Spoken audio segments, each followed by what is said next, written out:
Hey guys, Novel Bullshit here, welcome back to the channel, and today we're here to talk about my thoughts, your thoughts on the Switch axe. So let's get into the video.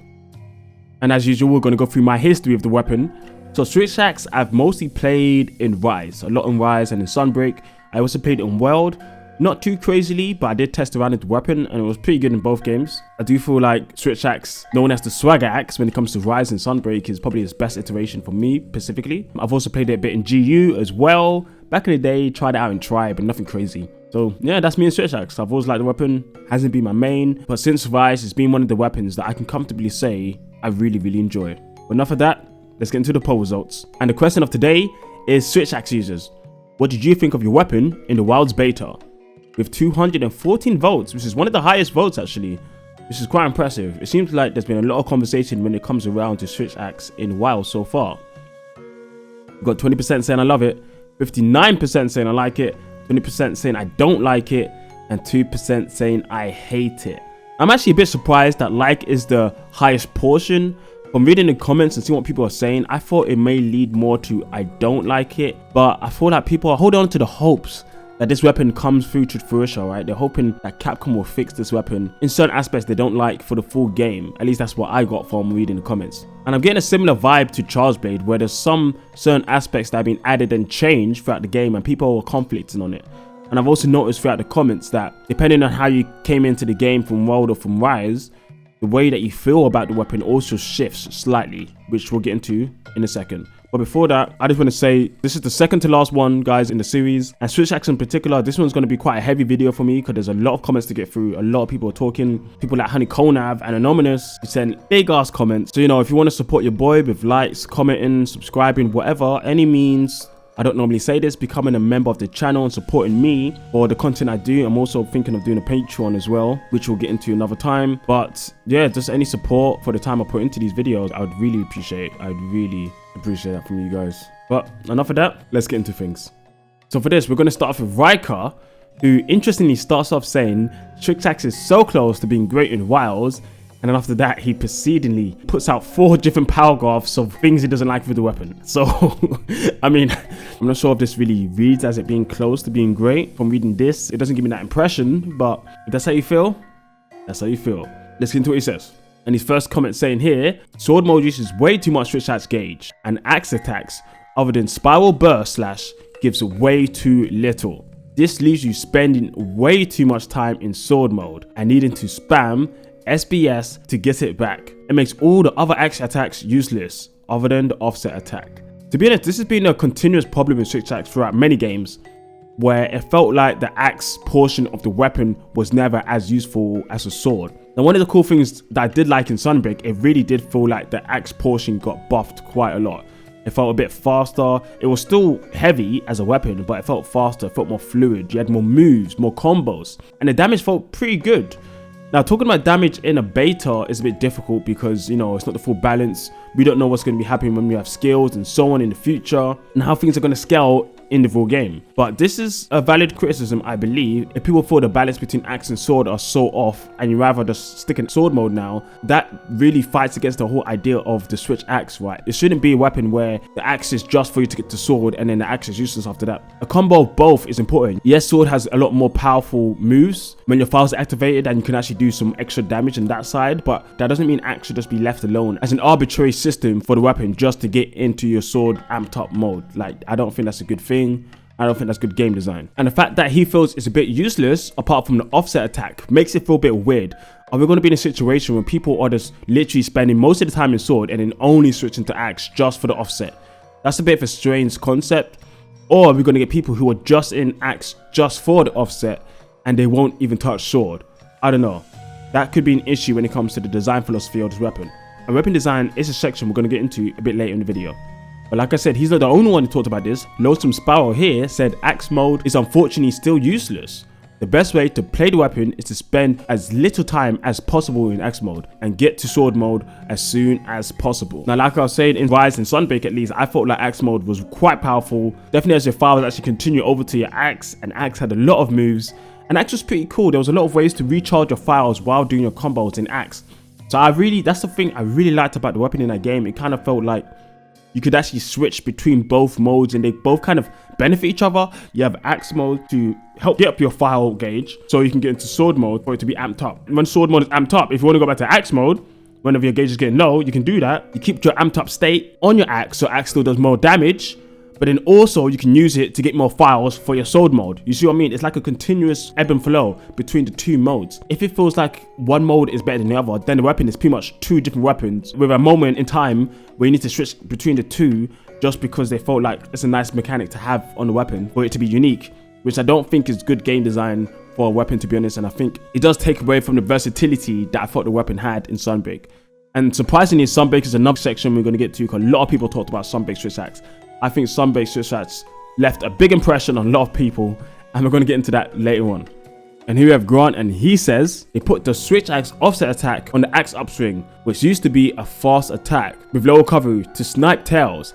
Now it really doesn't function like that, as it's much slower to come out with more recovery. Also, they sped up sword rolls, so that's no longer unique to axe. So there's a section on offset we're going to get into a bit later, but it's quite interesting how they've changed certain moves to make use of offset attacks, right? They've changed them slightly, but by changing them, they've actually made them a bit strange, right? Like in this instance, what the upswing was normally used for no longer works in that way due to the change of its speed. It doesn't really have the same functionality now. So now switch axe users have to find another way and how to attack the tail, or maybe just snipe high parts in general more effectively, which might be an issue. I guess we'll have to see in the full game how we feel about that. But something that was more interesting to me is how they sped up the sword rolls. Now, I didn't realize that myself, but if they have, that's a big problem. But when it comes to the sword, yes, you have your rolls and you can move, but it always felt like the movement was a bit more rigid, right? It wasn't as fluid as the axe. Axe has more reach, but also when you're dodging, it feels like you have more mobility to move out the way. While sword, it felt like you have to be more committed to where you're attacking, which might more so be used when the monster's downed or where there's a free time for you to hit. If dodging out the way with sword feels more free and more comfortable, then axe is going to take a back seat when it comes to that mobility. This also adds into the game design changes that Monster Hunter has gone through, where by adding in more options and more utility into certain aspects, you then in turn take away from other aspects of weapons, which can be a problem, and it's unfortunate, but it's how things are at the moment. But let's just go through a couple more comments here. But it's not all doom and gloom, as we come into Sci-Fi here, and they say, I played World Switch Axe a bit, and the thing I didn't like was how axe mode felt more of a nuisance and useless in Wild's beta, despite the same case of trying to get into sword mode as much as possible with the power axe mode and spiral burst combo. It felt like I was using axe mode instead of ignoring it. So you see here, it kind of felt like there was a little bit of reason to switch between the two modes, right? Which is important. I think it's important to have that aspect. I didn't play too much of Switch Axe in the beta, so I can't remember how well it felt balancing the two, but a lot of people from their comments here,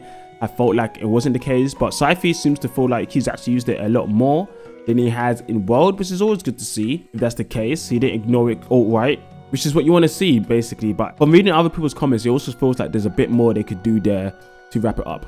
We've got Dragon Slayer here, who says the follow-up attack in axe mode, the second one, really throws me off, and I really couldn't get it to land and properly work. The overhead attack worked for years and a lot of games by now, and I don't know why they would feel the need to change it. Now, when it comes to this comment specifically, if you guys down below can actually write what you think about this one, because for me, I didn't feel too much of the second up attack. I don't remember too much of how I felt about that specifically. There's a lot of weapons I have to go through, so I didn't spend as much time as I wanted with the switch axe. But yeah, if you guys could help me out with this comment, I'd really appreciate that one down below. And also the infamous Honeycomb Knife, who wraps it up with some positive comments, so it's not all negative as we said. And she says, I enjoy how you can switch it up between sword and axe mode with the focus strikes, albeit the sword gauge did seem to drain relevantly faster than I'm used to. It's funny how axe mode continues to be diversive about its implementation, but I rather like it.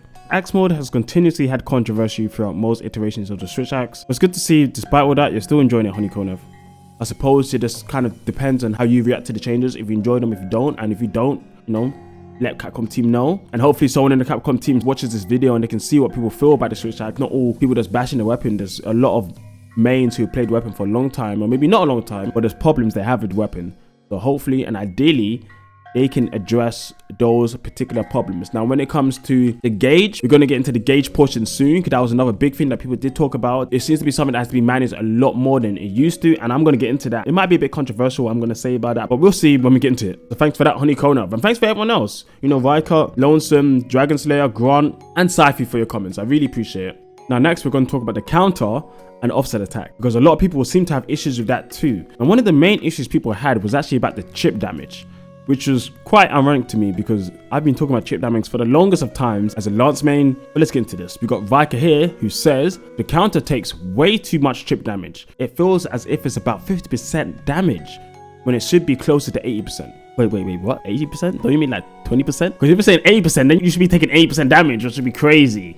That'd be crazy. You'll be almost dead. Anyway, the fact that the greatsword tackle has more damage reduction is ridiculous. It should be about the same. Okay, well, when you said 80%, you meant damage reduction, not much damage it does. I guess that's the importance of reading the whole comment and having a bit of critical thinking to understand what you're talking about. Now, what do I think about this?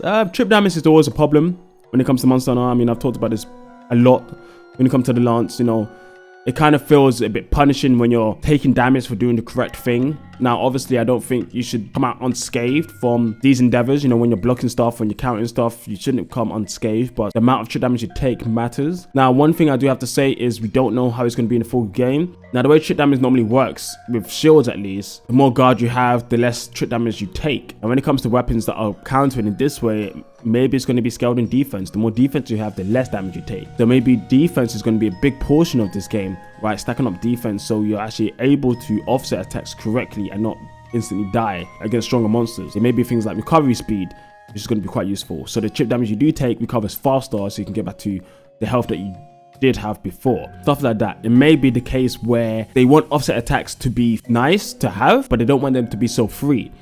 So in turn, if you want to maximize their usability, you're going to have to put effort into skills to make up for that fact. That might be the case. You know, let me know what you think down below about that. If you don't like that fact, I mean, that's up to you.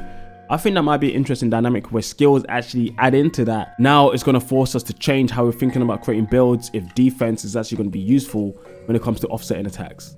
That's a big possibility that I'm actually interested in testing out with. Of course, he's not the only one. It's Nergante once again says, he first talks about the lack of defensive options of the Switch axe in previous games, and then goes on to say, the new counter and offset attack would solve this issue brilliantly, but a chip from the counter and the offset attack is far too high. Of course, in the full game, you might see skills that offset this, but from what I've experienced, it's way too punishing.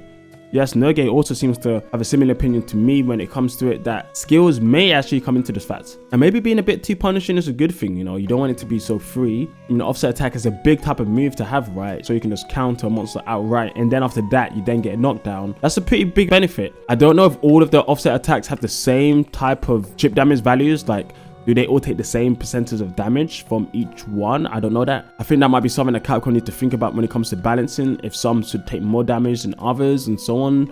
I haven't really thought about how I would balance that myself, mostly because I haven't played enough of it to actually come up to a conclusion on all that. But despite that, thanks for this comment, Nagi. We got Dragon Slayer saying a similar thing. Also, the Ux counter is completely garbage, as it feels like you just take all the damage. Switch Axe was never a tank weapon. It's all about short and precise movements while dealing high damage. It's all about sidestepping an attack and going for the hit. Just tanking for more than half of your HP for a very mediocre counter is wrong. Welcome to the world of the Lance, my friend. Now, honestly, I don't know how much damage you actually did take. From what you're saying here, it feels like you took a bit more damage than everyone else is saying, so I'm not sure how much damage it actually is. Maybe 50% is too much if that's the case. Maybe I think 80% is too little. I think somewhere around 70% is fine, but like I was saying, if you can have more defense, if you can have more other skills to make up for that fact of the chip damage you take, that would be good. As you point out here, Switch Axe was never a tank weapon. I guess the question is, what is a tank weapon, right? The only real tank weapon is actually the Lance. Every other weapon isn't a tank weapon. That doesn't change the fact. That's just an interesting point, actually. I think if they made it more rewarding, the risk that you take would feel more worth it, right? It all depends on the risk and reward. You don't feel like the reward you're getting from it is as impactful as the risk to do it. And then also, the rewards you do get is just, you know, still taking damage. Now, offsetting a monster, like I said, is a big thing, right? Leaving them on the ground, more times to attack, more times to get in. Definitely in a team setting, that's great. But the balance around there of how much damage you take and so on, it needs to be worth it. And how much damage you deal as well. Because obviously, like I said, you could start out the way and just keep on attacking, right? You don't have to actually counter an attack if you don't want to. currently. There might be certain situations in the future where you feel like, yes, if I don't counter this, I'm gonna die. And in those situations, yeah, maybe the offset attacks are gonna be very useful. But I guess we'll have to wait and see on that one. But yeah, thanks for this comment regardless, man. I appreciate it. Next, we got Navari, who says, the counters are pretty fun, but I have two big issues with them. One, you receive too much chip damage doing them. And two, they don't deal enough damage to justify using them in the first place, since it's more of a trade instead of an actual counter. So yeah, similar to Dragon Slayer, you both don't feel like the rewards you're getting from the risk is worth it. And that's fair enough, you know, that's fair enough. Maybe what I was saying is a bit too harsh. Maybe you need more. And I suppose when we get skills and when we test out the games, there may be certain abilities that increase offset attacks. Similar to how in Rise, we had certain skills that increase the Y-bug attacks. It might be similar here, so I guess we have to wait and see on that one. But Aside Down also says a similar thing here. He says he only has 3 problems really that needs tweaks, and one of them is the chip damage. The chip damage seems to be a big problem for many people when it comes to this weapon. And I also really appreciate he actually talks about the transformation attacks, because for me, yeah, the ones in Sunbreak are peak. I love them. And doing them in different directions is great. So, Aside Down, thanks for this comment. I really appreciate that. So sadly, so far, we've seen a lot of negative comments, and we're going to see a couple more negative comments coming through. But we're going to get into some positive ones at the end, so don't worry about that, guys. We'll get there.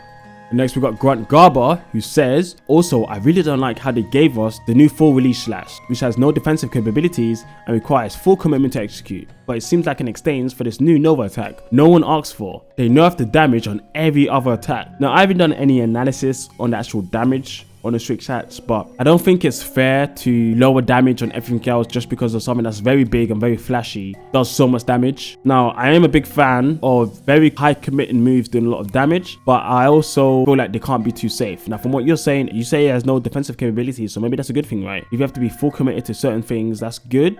Meaning that you should only use it really when the monsters are down or when they're in traps or so on, when you have a good opportunity for it. Now, that being said, obviously you shouldn't nerf all the other damage, because that kind of means that all the other times you're using the weapon, you're not doing that much damage. Now, how much of the weapons being nerfed? It's kind of hard to say. It's a beta. We don't really have reference to having skills and so on, or it's going to be hard to really compare it to other games, right?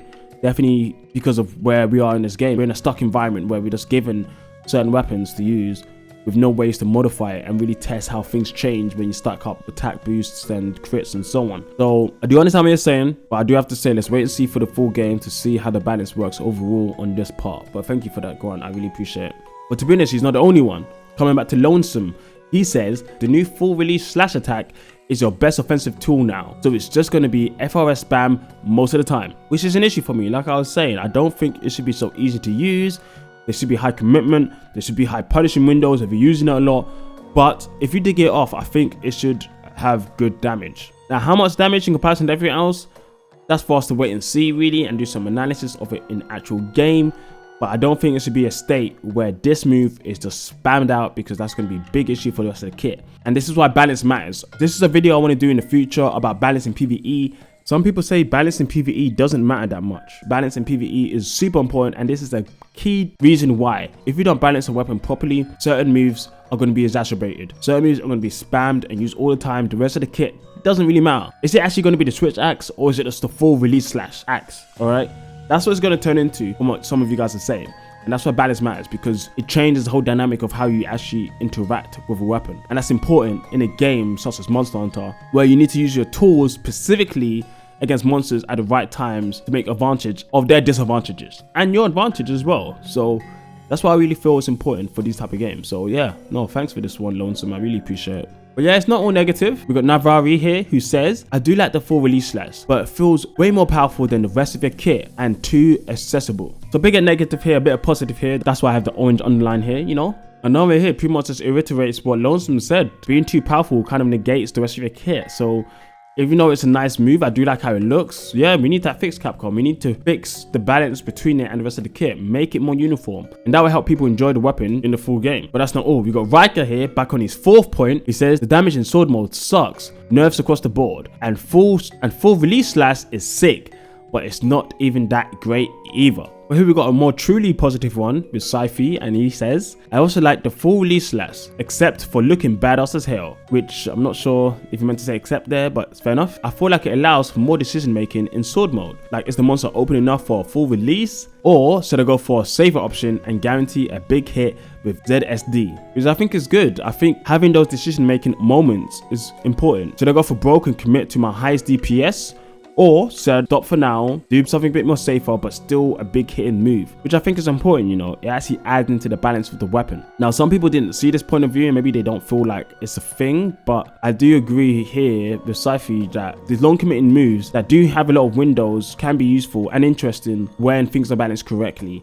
Maybe the balance isn't there fully yet, but if they work on it to make it really feel like this move is the move to go for when and only when the monster is free for you to do so, and if not, you need to use other routes, you need to use your sword, you need to use your axe, and then go into this full release when it's the right moment to strike. I think that's a good balance for the weapon overall. Thanks for you guys, I really appreciate this. This is very useful and very insightful. Now I think this is a good moment to also move into damage.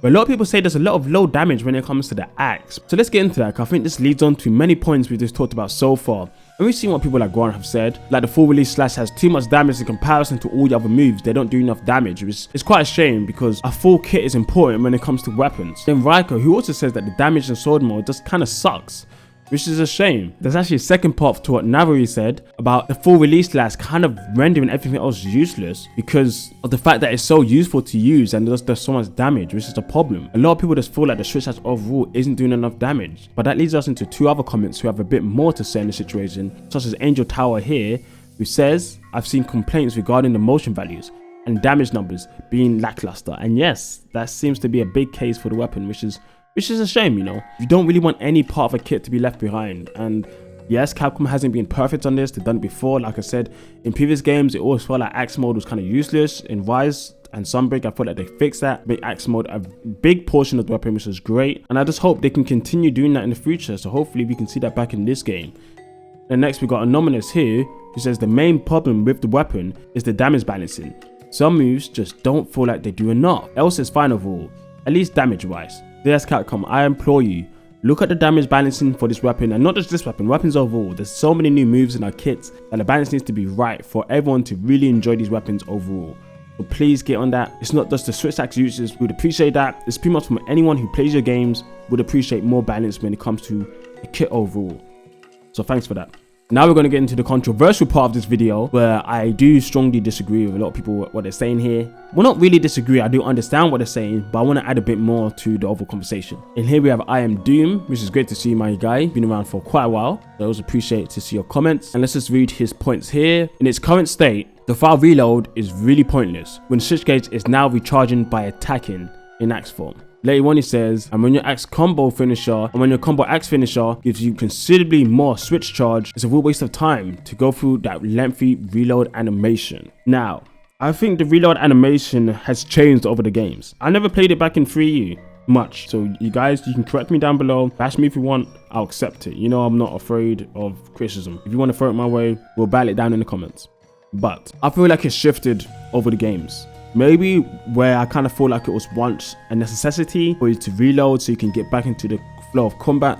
Now I feel like it's more like a punishment. If you don't correctly reload your weapon throughout the fight with axe mode and doing certain combos, then you're going to be forced into the animation for reload, which is very slow, it's very clunky, it takes too long, and that's your punishment for not carefully switching between the two modes and filling up your files correctly. That's the way I kind of see the reload situation and the file situation in general currently. So Doom, if you feel like what I said was bullshit or just not right, let me know down below and we'll talk. There's many other people who've seen throughout the video who have said similar things to expect when it came to sword mode, just going too fast and so on. So you're not alone, Doom. You're actually not alone in that. But I just want to say to everyone, that's my opinion on that. Now, I also want to say that I feel like the Phial gauge going down so quick may be a good thing. Not a good thing for us playing it, but I mean a good thing in game design. I think this will push us more to look for skills to keep it up, like focus, like power prolonger.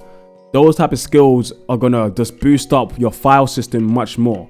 It seems like in this game, they're punishing you more for not taking certain skills and taking advantage of the skills that you have the options to take, which I actually think is good game design. Because what's the point of having all these skills when you don't even need them, when your base weapon just works fine as it is, right? To me, to be honest, in a lot of games so far, most of the weapons don't really have required skills. Now let's take the lance and gun lance for example. They need guard. They need guard up. In the gun lance situation, it needs artillery. It needs load up. With greatsword, at least in the old games, you should add focus, quick sheath. Punishing sheath was nice. But then there's weapons like longsword and switch axe, which never really needed specific skills. Yes, evasion was always nice, but you didn't actually need it.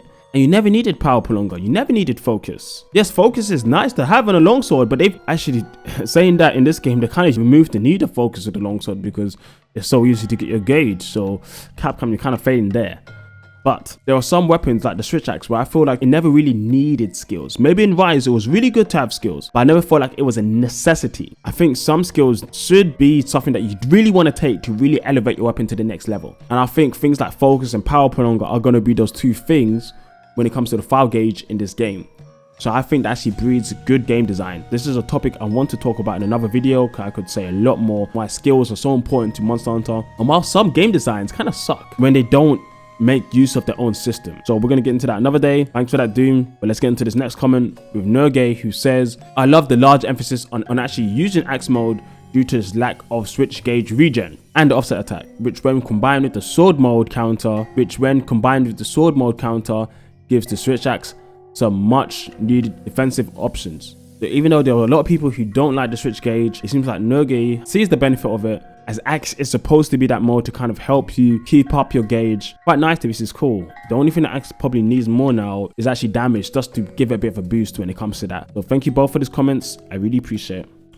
Alright, now let's get onto the Sunbreak portion of this video, because out of all the weapons so far, this weapon is the main one where people are saying, bro, it was better in Sunbreak, because it probably was. But let's get into what they have to say. And here we got Leonk, who says, as a switch axe main since its inception. That's really cool, man. It's nice to see you've been playing since Try, which is always good to see. My fellow Try brother, you're probably one of the ones who tripped me up all those times back in the day. But don't worry, I forgive you. Anyway, let's get back to this comment. I like it, but it's not as good as Sunbreak. That was the best version of Switch Axe we've ever had. I always loved the weapon regardless of DPS though. And yeah, no, he's right. I mean, Switch Axe is incredible in Sunbreak. I can't conceptually explain what makes it so good in the weapon overall, but it's just the flow between axe and sword I think was almost perfect. I think the only problem in that game was the counters. I think too many counters made it a bit more sword focused towards the end of the game. If that counter wasn't so powerful as it was, the weapon would be more balanced between both modes. I think that was actually something that actually took away from the weapon when it came to how it was actually in base Rise. But that's me personally. You know, that's a great comment, man. Thanks, I really appreciate this. And here we got Ridley Prime, which is cool to see. My Metroid Prime brother, and he has a bit of good things but then a bit of negative things. Like at first he says, felt great, my favorite iteration so far. I didn't unconditionally love it though, which I think is great. It's nice to see that people can love something but not just give it all the praise, or if people hate something but they don't just give it all the negativity, they give it something, right? He then goes on to say, we lost 360 morphs. They felt good but were very weird, almost felt like a bug. If you didn't know, in Sunbreak, after a roll you could do a morph attack. You input it into any direction. I don't know if that was a bug actually. I think it was just kind of something that you had. I mean, at least for me, I don't know. Now if you've lost that, then we've lost that. I guess that kind of moves away from the fluidity of the weapon. Now ideally, I guess focus mode should add in fluidity when it comes to how you move and where you attack, so maybe that makes up for it. But yeah, no, good comment overall.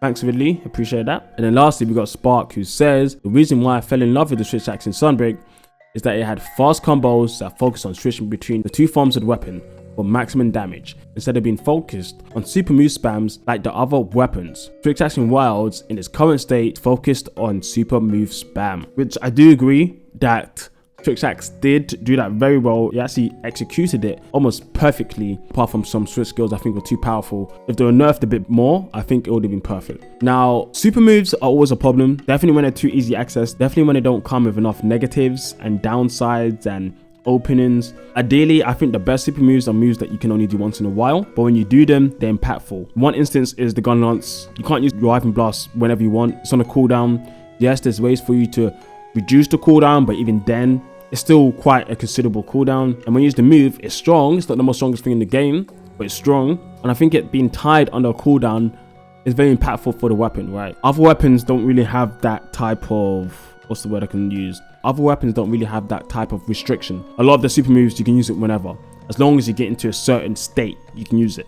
For example, longsword, as long as you get into red, you can use your biggest moves with helm splitter. Switch axe, as long as you have enough gauge, you can use your spam, you can use your super moves, you can use your full release, it's fine. Charge blade, as long as you get your Phials, you can do your stuff. Now, the game has added many ways for people to get up to that mode much quicker, depending on weapon of course, but unfortunately as you add more ways to get into that mode more quicker, people can spam those moves quicker. And if they can spam those moves quicker, it then turns into, okay, how can I get to this move the fastest for my damage to be the highest damage? Now I think one of the biggest examples of this actually goes back to Greatsword and how it's been used in the previous iterations since World, where it's, let me get to true charge slash as fast as possible. That's everyone's idea. They just want to get to true charge slash, get off, that's it.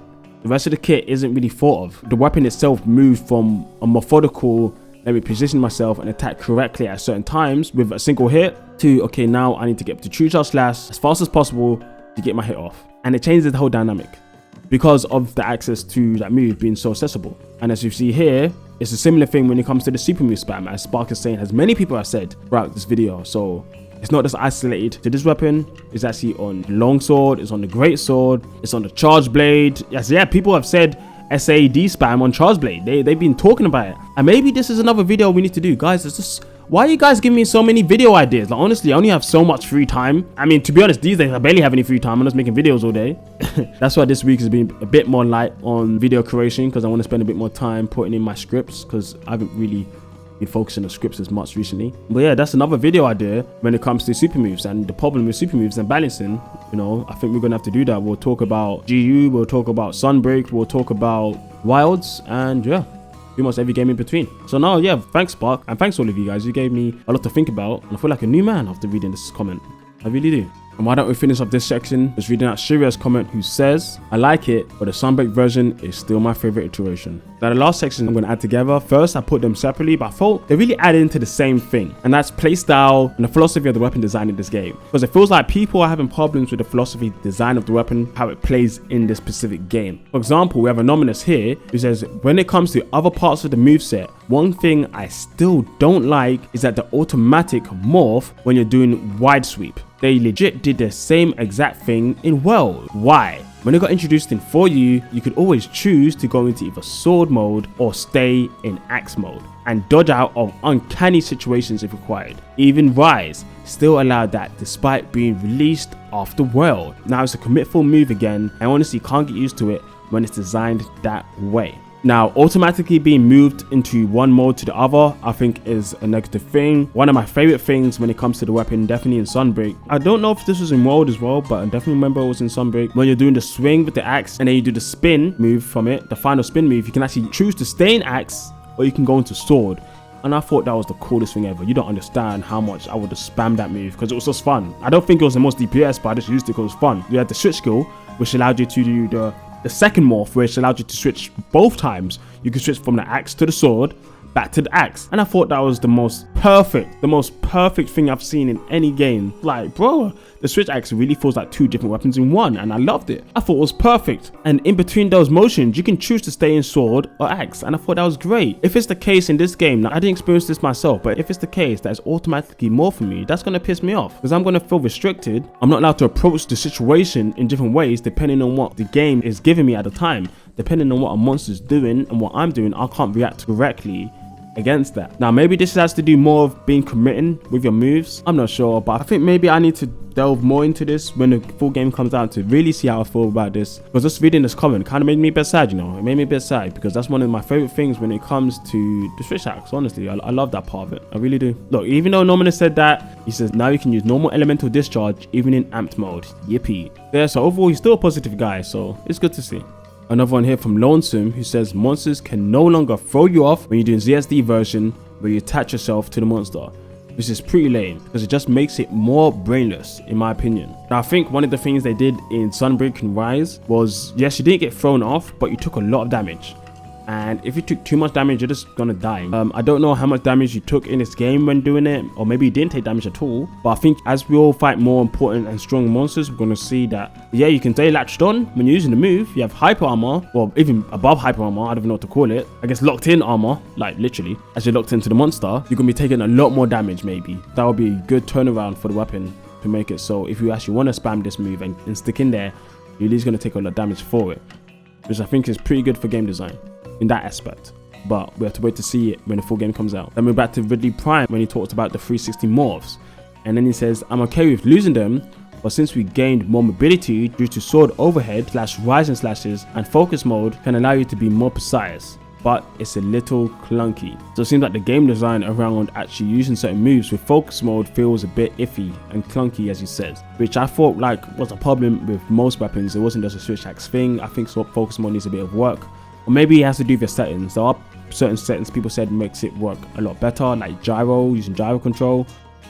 Anonymous also agrees with Lonesome, and then we can conclude this part with Anonymous. In conclusion, Switch Axe so far is going in the same direction as Well's counterpart did, as a committed heavy weapon with huge rewards, but with some of Sunbreak's flow and Try's resource management. I didn't play too much in Try's, I don't know about resource management. I would like it to be closer to Sunbreak's actually, but I guess I have to see for myself when the game comes out and I play it more.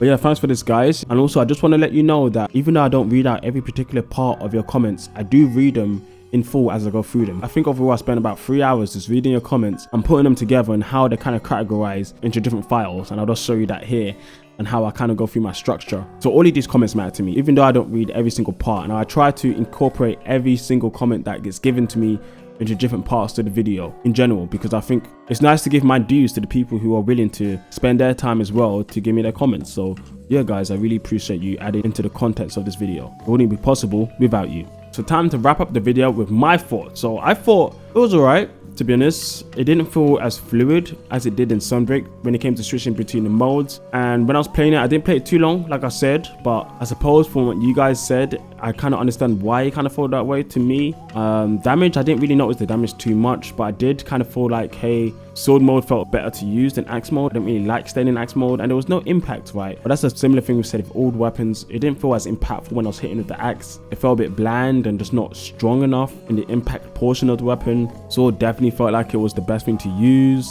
I also found myself just missing a lot when I was swinging. I think that has to do with wiles in general, and focus mode being a big push for this game. They want you to be in focus mode to actually hit the points that you're hitting. So maybe I need to get better at that. I mean, overall, I think it was an okay weapon. I wish there was 5 poll results I could put, because I would have put in the middle. And I think a lot of people would have put in the middle in the meh section. They didn't want to probably put into I like it, but they didn't also want to put into I don't like it. So unfortunately, YouTube changed the system. I don't know why they changed the system. It was only recently. Like, why limit our options? Like, it's so stupid to me, but they want to do that. They want to do that. So there's not too much more I want to say, because I feel like I've kind of said it all throughout the video. I think it's pretty good overall. But yeah guys, that's it for me for this video. Let me know what you think down below. Like, subscribe, or anything. You know, become a member if you really want to support your boy. Up to you guys. I don't normally talk about that stuff, but yeah, I put a lot of effort into this one. It's taking me, I don't know how many hours it's taking me actually to sort things out and to record and edit, but you know, I'm on the grind, so what the grind demands. Now we got Lance. This is the last one that I'm doing. Should be coming up next week ideally, and then also we have a video later this week on the longsword, which is going to be quite cool, and I hope to see you guys there. Anyway guys, it's been great. I'll catch you next time. See ya.